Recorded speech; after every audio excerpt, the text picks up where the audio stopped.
Hello everyone, my name is Jonathan and I'm from Chiltern Hall Community Church. If you look very carefully you might be able to see that on my t-shirt. I've got a little friend with me here today and he's a little penguin called Chili and he's our mascot.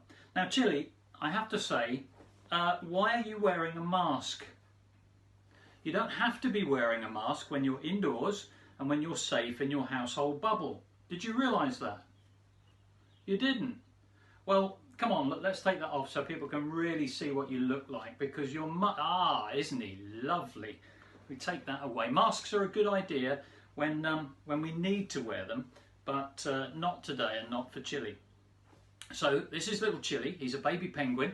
He's a friend of ours. Now I thought penguins all came from cold places like the Arctic or Iceland, but Chili, he turned up in a box. We don't know really where he came from, but it had got the Amazon written on it. So I think it's very unusual for a penguin to live in a hot jungle place. But anyway, we don't really know where he came from, but we're ever so glad he came to be with us, because Chili is able to be our church mascot and help us to tell stories. And the really good news today is both of us love stories.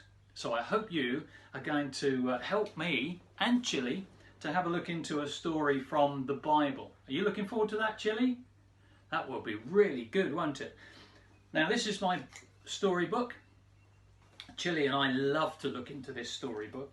And at this time of year especially, it's a lovely thing to do to remember the birth of Jesus.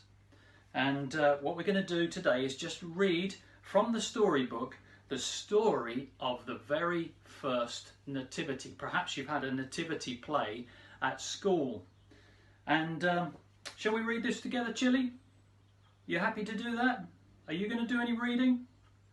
Why not? Oh, you can't talk yet, can you? That's a relief to me, I have to say, but maybe you'll learn to talk one day and help me out with these stories. In the meantime, are you willing to listen? Okay, let's read this story together. Israel, where God's people lived, was now a small part of the massive Roman Empire. And the emperor, he was very important, Chili, had issued a decree that all the people should return to the home of their ancestors so they could be counted. They used to like to count people so that they could collect tax from them, Chili. Now, among those who were making the long journey from Nazareth to Bethlehem was a carpenter named Joseph and his fiancée Mary. And Joseph was very anxious because he knew that Mary was soon to give birth to her first child, and he wanted somewhere safe and warm for her to stay. You can understand that, can't you, Chili? When you came here, you were pleased and we were pleased because you had somewhere safe and warm to stay. Excellent. I wonder whether she found somewhere.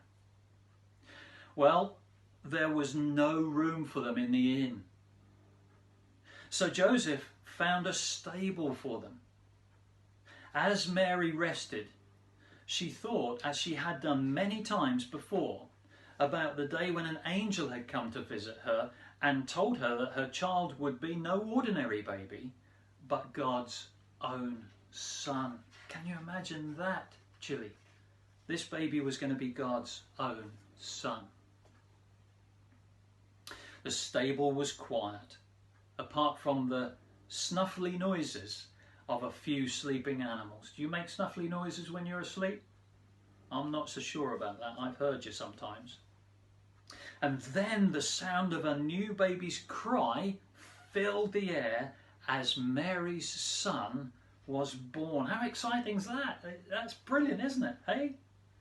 And she wrapped him tightly and made a bed for him in the manger. And she said, Jesus. That was his name.